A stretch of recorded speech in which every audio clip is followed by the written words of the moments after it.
Welcome to Friendly Banjo Atheist. My name is Steve Boffman. Honest people are careful and scrupulous about how they present their academic credentials to the public. Ravi Zacharias, by stark contrast, has a demonstrated record of making stuff up, using it for as long as he can get away with it, and then withdrawing it when he gets caught. Here's my latest finding: the department that never existed. Ravi's claimed for decades that he was chair of the Department of Evangelism and Contemporary Thought at a place called Alliance Theological Seminary in New York. He makes the claim in published materials and in his memoirs.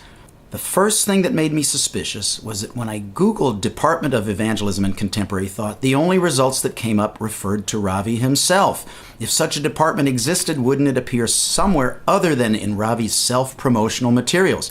Yes, and it turns out that Ravi's department never existed. I hired a private investigator who visited the seminary. I also tracked down 2 professors from the time and one of Ravi's students, and I learned that Alliance Theological Seminary did not have departments at the time. It was too small. So right there we've caught Ravi in yet another deception. But it gets a lot worse. I contacted the human resources director at the seminary by email, and we later talked on the phone, and she told me that there was a story behind Ravi's negotiations with the seminary.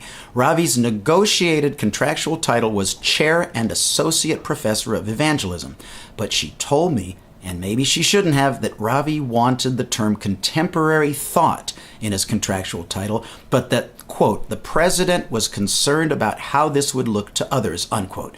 She said it was important to Mr. Zacharias to have that title, but that the president did not permit it. Then how did Ravi Zacharias get the academic title Chair of the Department of Evangelism and Contemporary Thought? It turns out that after he started teaching at Alliance, he became the chair of something called the Center for Evangelism and Contemporary Thought, which was an informal group, which was described to me by Dennis Hollinger, who's now president of Gordon Conwell Theological Seminary, as not a center in terms of a think tank, more of an opportunity for students to work with Ravi. Ravi's immediate successor at the center also confirmed to me that this was a non-academic title, and one of Ravi's students from the time told me that the whole thing was quite informal. So what Ravi Zacharias did is he took an informal non-department, converted it into a department on his resume, and now has gotten an academic title that he never had, of a department that never existed. But the intrigue continues. The Human Resources Director also pointed me to a school catalog which listed Ravi as Associate Professor of Evangelism and Contemporary Thought, and she told me that this did not reflect the president's wishes. Unfortunately, as soon as the seminary learned that I was not a friendly inquirer, they stopped answering any more questions. It's also disappointing that the Christian Missionary Alliance, which owns and operates the seminary, refused to answer any questions. They wouldn't even tell me whether there was a department or not.